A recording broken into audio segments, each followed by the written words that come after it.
What is up, guys? Welcome to the All Punked Up Podcast. I'm Tyler Winters. John Pierman is here, and we have a great show for you, as usual. I should mention, I'm a little under the weather. Kind of have a little fever from getting the flu vaccine, but I should be okay. But if I start, talking weird or whatever, it's because of that. That's the only reason. That's the only reason. So this week, there's one song in particular I want to talk about that was released from Charlotte Sands called Pity. Got to mention Green Day. They're having a really good week.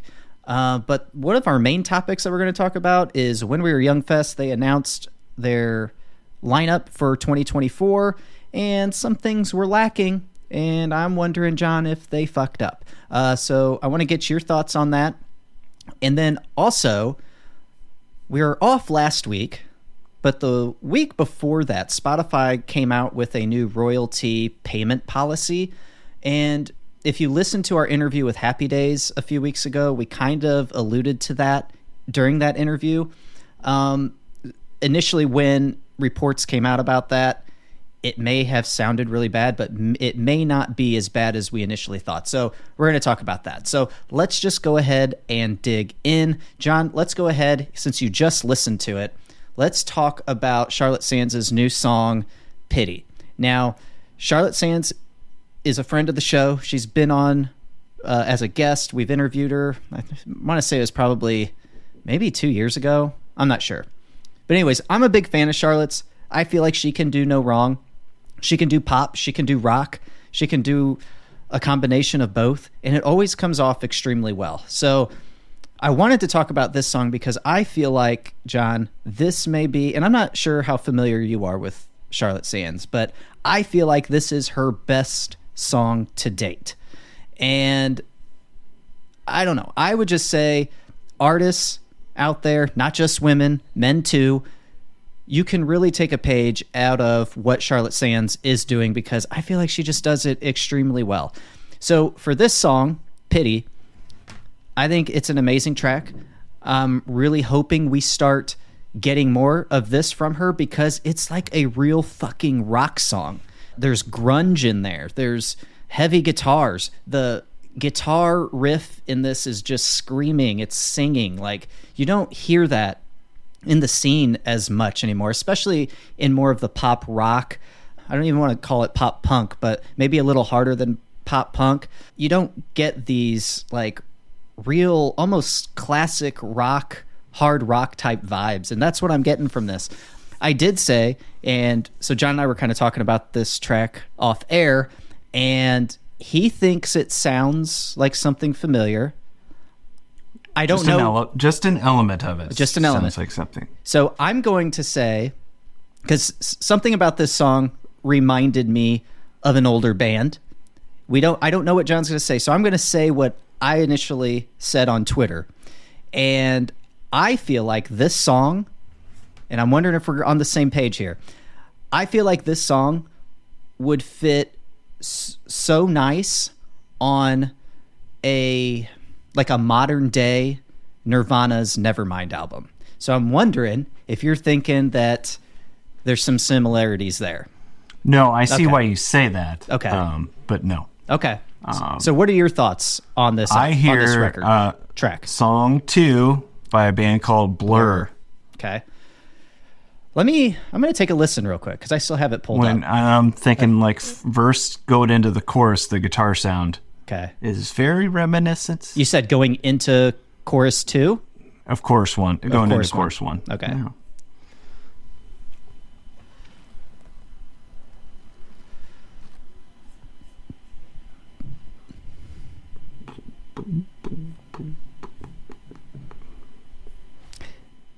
The drums they might sound pretty similar to what Blur is doing. I'd have to listen to that Blur song, but it does sound a little familiar. Still listening.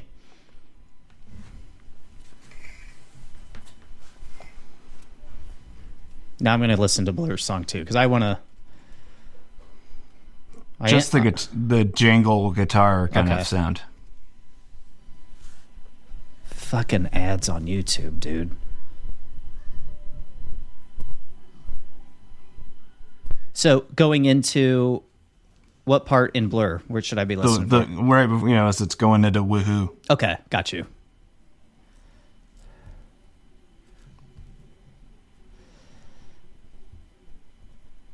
I can hear a tiny similarity for sure. I could see where you're getting that. Yeah. But overall, what'd you think of the song? Overall, it's fine. I'm getting the same kind of impression that I had of Blink early on, where it was compressed to me. Sure. I'm just listening to it digitally, so I can't really say that's not a commentary on the actual song itself. It might just be the version that's being streamed. So I think too, though, that goes back to what we were talking about when we were discussing Blink-182's album in the last episode. With Blink-182, they grew up, or they released albums when there wasn't any digitizing of any sounds. So that's where we might grade Blink-182 a little bit lower on this new record of theirs, because it is more digitized.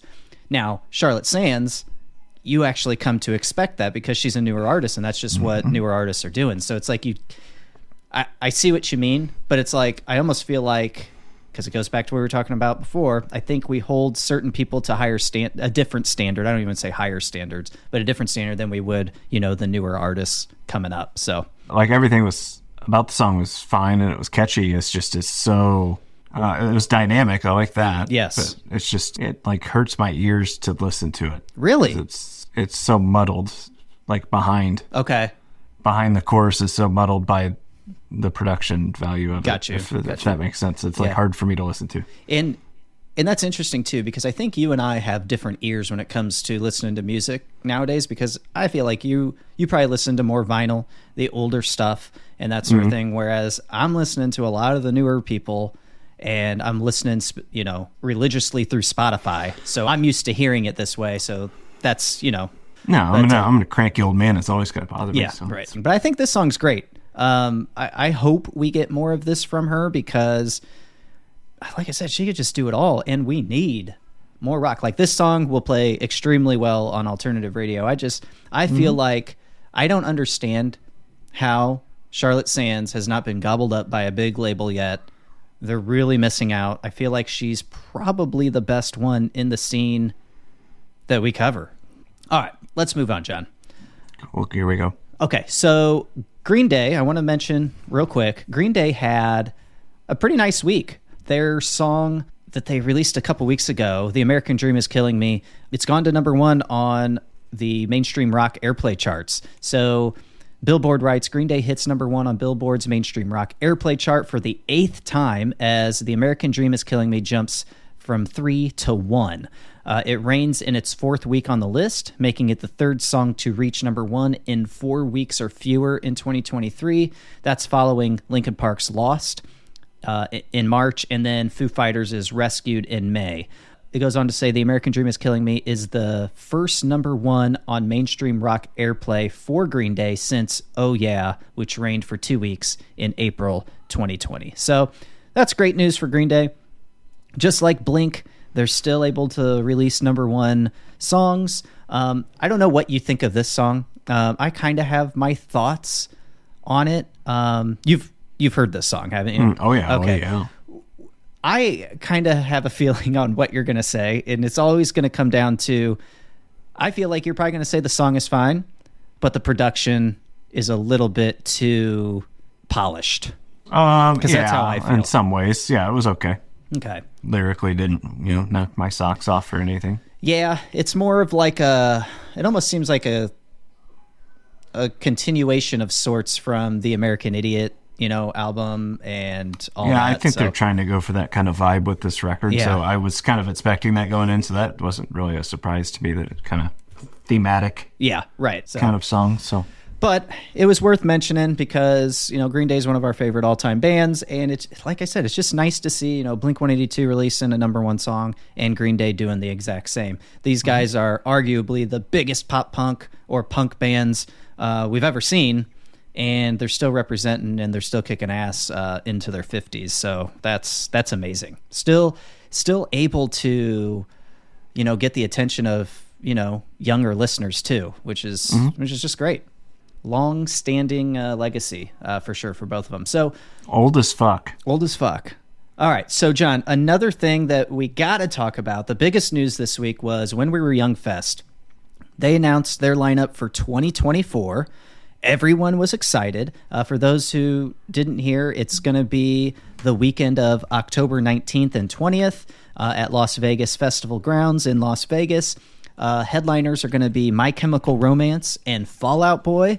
And the catch with this festival is most all bands will be playing one of their, respective iconic albums in full, which is quite the experience, I think, especially if you've been a fan of When We Were Young Fest in the past. They really bring on the older acts as well as some of the new ones.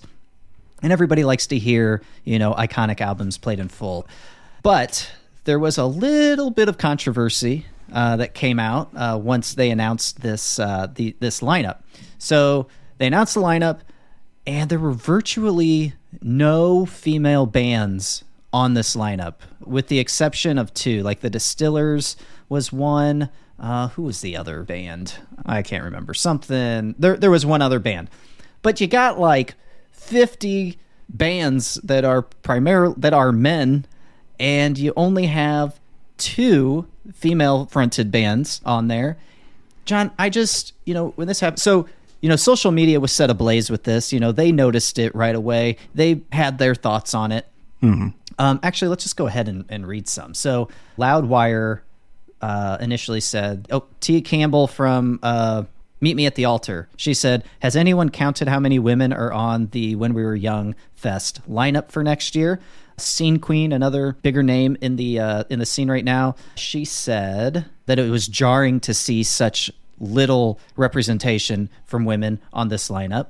Pop country singer, songwriter, and vocalist of the scene favorites, Amanda Cassie Pope agrees, commenting, I gasped when I saw there's zero effort. Pretty disappointing. So Cassidy Pope, who has also been a guest on our podcast, had her thoughts on this. So everybody's coming out of the woodwork saying, not attacking When We Were Young Fest, but they clearly fucked up, right? So what first caught my attention about this, because I didn't look too closely at the lineup initially, but I didn't gasp. Yeah.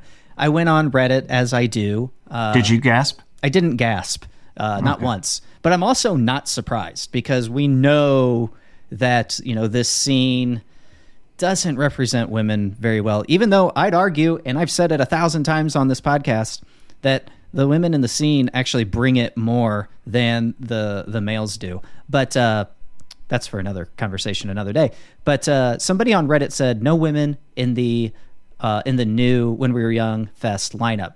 They said, I know I sound like a Karen. I'm prepared for the negative look at this, but I don't know. It just sucks seeing only two bands with a female singer, which that was true initially. There's so many good pop punk bands with female singers. Hell, alternative female artists too, even from the past. They go on, maybe I'm biased because I love women in general, but am I the only one feeling this way? Absolutely no hate to the bands or festival. It's a solid, good lineup. Just damn. Then they said, I know the ones I pissed off in the comments. I know the ones I pissed off probably think this is some feminist bullshit or about representation. It really isn't. I'm just a sucker for female singers. That's literally it. And I've mentioned on this podcast before too, I too am a sucker for female singers. I'm just attracted to that a little bit for whatever reason.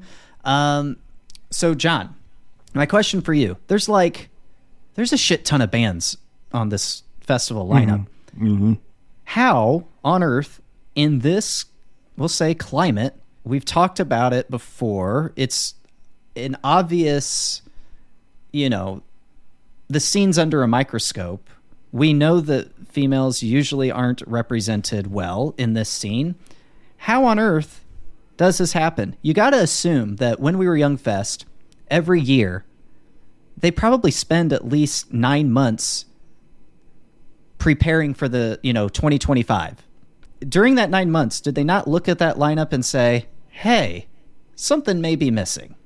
I'm going to put it to you this way. What if it was purposefully done in order to create this reaction, which therein gets more attention to the lineup itself? Well, that's a possibility, but I doubt it because... I don't. Well, one, I didn't even know Cassidy Pope said anything initially, that she was, surprised at the lack of females on this list. But after everybody's all up in an uproar about it, then When We Were Young Fest starts adding women to the to the festival almost immediately, right? And Cassidy Pope is one of them. She's going to be reuniting with the Hey Monday Boys, and they're going to be doing their classic album. We Are the In Crowd was added. A female artist that a lot of people may not have heard of yet is Carr. Daisy Grenade. I'm a fan of what they're doing. I think they're on Pete Wentz's label. And then Tonight Alive is going to be on there. So they, all of a sudden, 2 bands with lead singers as females are announced. And then people get in an uproar. And then all of a sudden, there's 5 more bands added. And they all happen to be female fronted. I don't know. I just think they realized they screwed up. Scam. I don't know. But I just don't understand how, in this day and age, like that could get missed. I just think it was interesting to bring up. Suspect. I think it was purposefully done. Yeah, I don't think they're that smart. No such thing as bad press. That's true. Because they did end up selling out the first date. The second date, I don't know if it's available yet to buy tickets, but it's gonna sell out. They're gonna be fine. What is crazy though, dude? First, what are your thoughts on playing these albums in full? So let's talk about the good here, because there are some good bands on this lineup. So we're gonna have My Chemical Romance and Fall Out Boy headlining. My Chemical Romance is gonna be playing The Black Parade, their biggest album. Fall Out Boy looks like they're gonna be just playing the hits all together.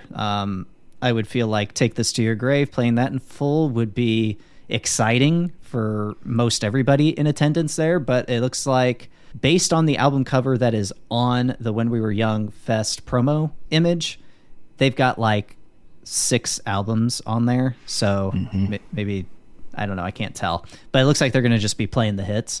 But well, if it's a headliner, they might be playing longer, so they might do. That's true. Very true. But Dashboard's on this, so they're going to be playing Dusk and Summer. Coheed and Cambria's on here. Under Oath, Saves the Day, The Starting Line. Jimmy Eat World's going to be playing Bleed American, which I would be really stoked to hear that. Yeah, as long as they skip the middle. I'll be well, they got to play the middle. It's jump over it. It's one of those ones where this is where the middle would have been. Here's nice. Something else. You're just over that, overplayed. Since 2001. Too. Nice, yeah. 2002 maybe, I think is probably when I got over. Well, Newfound Glory is going to be playing Sticks and Stones, so I mean, this is a killer lineup. This is nothing to to scoff at or anything like that, minus the representation of women. But if we're just looking at the talent on this alone, it's a really good lineup. But John, it's expensive to go to this, especially if you're going to go to one day. You're going to fly out there. You're going to stay there. Like, I know that some people were paying upwards of $1,000 to $1,400 for this weekend. Like, holy shit. Dude, I love live music just like the next person, but there's no way I could spend that much money. Not a chance. I wouldn't pay that much to watch Jesus front the Beatles. No. It's absurd. But I mean, I get it. You got to pay these bands. So I understand the price tag for this, but I'm still surprised. If people are going to pay it, why wouldn't you charge it? Well, exactly. And then there's VIP packages that really ups the ante there. So more power to you guys that are doing this. But hey, you can win that money back at the tables. Oh, that's true. That's very true. Good luck to you. But I will not be attending any When We Were Young Fest. I can't justify it. There's just no way. Oh, no. But I don't like anybody that much. No, I don't either. I don't either. Like, the biggest tour of Blink reuniting with Tom, that would have justified me spending $600 or however much those tickets were going for. But there's no way. There's just no way. One night, no way. No thanks. But I'm not knocking anybody who's, spent that money. Good for you. You got the experience. It's just not as important to me. I'm judging you harshly. So I Not think get that money back. So John, overall gone. though, do you think that When We Were Young Fest, fucked up this week, or do you think it was? I mean, minorly. Yeah, It's not that big of a deal. I mean, they obviously fixed it quickly, so. They did. I mean, we have 11 months. yeah, Like, people will forget that's true. that That's true. happened. I'm I'm not saying that it doesn't matter that there wasn't. I'm just saying, Right. in the long run, it's not going to I affect get the show. you. I still wonder how they can, like, if everybody's playing full albums, like most everybody is playing full albums, how are they going to fit all of these bands in one day? I don't understand it, because there's 1, 2, 3, 4, 5, 6, 7, 8, 9, 10, 11, 12, 13, 14, 15, 16, 17, 18, 19, 20, 21, 22, 23, 24, 25, 27, 28, 29, 30. There's 60 artists so far. Mm-hmm. How on earth are you going to fit all of those in one day? Well, they're playing on different stages, yeah. But how many stages? That's the other thing, too. 4, 5. You're not going to be able to see everybody you want to, most likely. So that's the thing with these festivals and the price tag. But hey, teach their own, and I hope everybody has a great time and stay safe and hydrated. It'd be cool if they do like some sort of free stream of it, like they do with some other festivals. But You know what? I would pay to watch a stream. The Madden brothers, they own Veeps, I think. Mm-hmm. And they have like an all-access pass through Veeps that is supposed to have like concert experiences, streaming concert experiences. This would be epic if they did something like that. I don't know why festivals don't do that anyway. Just make that money. I mean, it seems like all the other larger festivals are doing it. Yeah. And just I'd have consider a channel for each stage, and Yeah, I'd consider paying $50, $100 or whatever to stream it from home. It'd be fun, and then you get to watch whoever you want to watch. it would be nice if everything was recorded, and then you could go back and watch what you missed. Yep. Yeah, I feel like that's a good point. I feel like those are big missed opportunities. Like, even When We Were Young could get a cut of some of these live albums and stuff like that. Like, go in with the record labels, and I mean, people are going to buy, My Chemical Romance playing the Black Parade in full. Like, they'll make so much goddamn money. It seems crazy not to.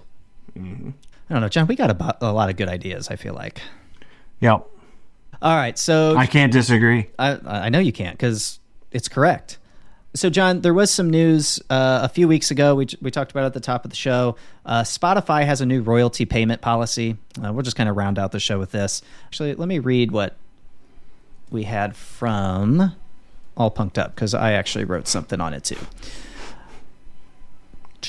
I've really got to pee. All this water I'm drinking.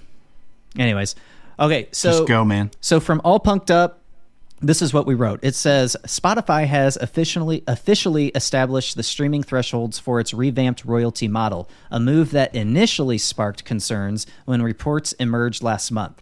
These reports suggested that under the streaming platform's restructuring, less popular tracks might not receive any royalties despite Spotify's positive financial reports and subscriber increases. Yeah, Spotify had actually made money, I think, this last quarter.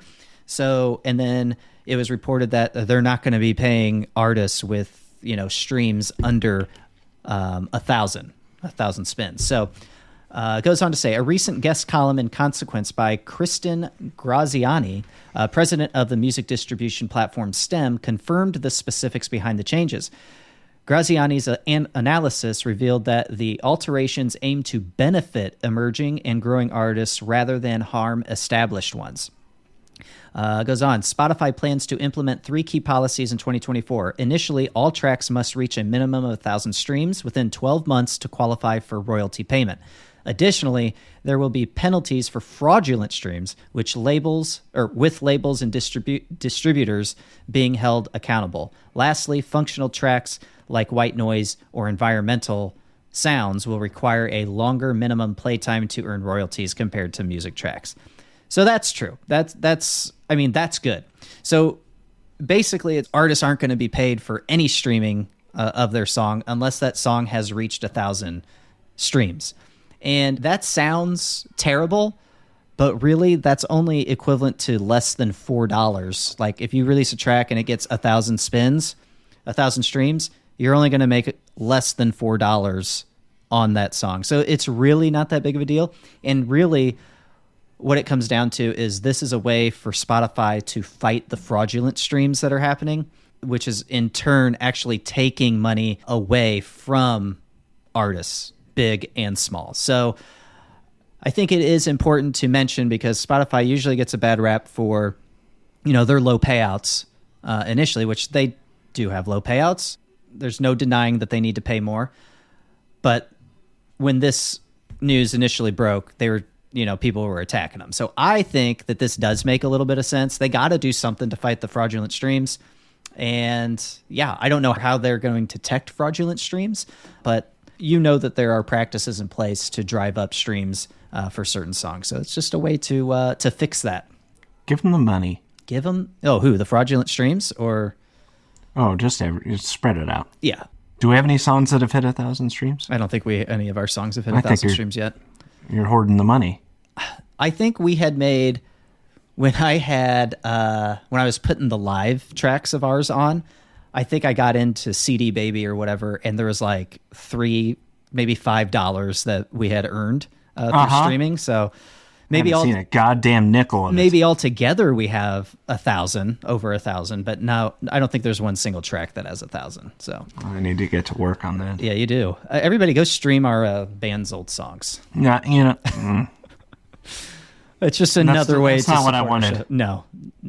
Well, those are really there for us to look back on. But yeah, so Spotify doing some good, I think, for the smaller artists, for the bigger artists too. Taking it away from the people who don't need it or who are scamming the platform. So scamming. We should hand out some CDs at our high school reunion that's coming up. Oh, get those numbers boosted back up. Yeah, actual CDs. All right, guys. So that's going to do it for this episode. I do want to say that for the rest of the year, news is usually slow this time of year. So we may be posting less up until, the turn of 2024. So you'll start. So I don't know. It just kind of depends on what comes out. So you might see less shows between now and December 31st. Of course, there's holiday time in there. So John and I like to spend time with our families. So we might be taking breaks here and there. I don't know. It just depends on what news comes out and how much news comes out, because we're not just going to put something out that's just, not I've been quality. Preparing reviews of Hallmark Christmas movies. I thought we could use them. Yeah. But that's an idea. Never mind. That's an idea. We'll talk about that. It's probably not going to happen though. Okay. All right. So I don't have to watch them anymore? No, you should probably stop. Okay. Yeah, just for everybody. Mm-hmm. All right, guys. I'm going to go ahead and close this out. Starting to get chafed anyway. All right, guys, that'll do it for this episode. Thanks so much for listening. If you could, go drop us a review on Apple Podcasts and or on Spotify. A 5-star review is always greatly appreciated. And please reach out to us. Let us know what you're liking most about this show and what you want to hear more of. We do this for you. So with that, thanks again, guys. Remember, spread love. Peace. Happy Thanksgiving. Oh, yeah. It is going to be Thanksgiving this week. Happy Thanksgiving, everybody. Mm-hmm. Eat that shit. Eat it all. Enjoy that post-Thanksgiving dump. Oh, yes. Be thinking of us. Spin the All Punked Up podcast while you're on the toilet with your post-Thanksgiving dump. Well, I use both my hands for leverage, so it's hard for me to access a podcast. So are you like pushing down on the toilet usually seat? A towel. Usually I'll bite a towel and then kind of pull on it on either side for leverage. That works best. You may want to have your bowels looked at if that's the case. Is it hurt? Is it hurting? A little rough? Maybe you need a little fiber. Loosen it up a little bit. I enjoyed the ride. Okay. All right, guys. That'll do it. Appreciate you. Come back. Listen again. Bye.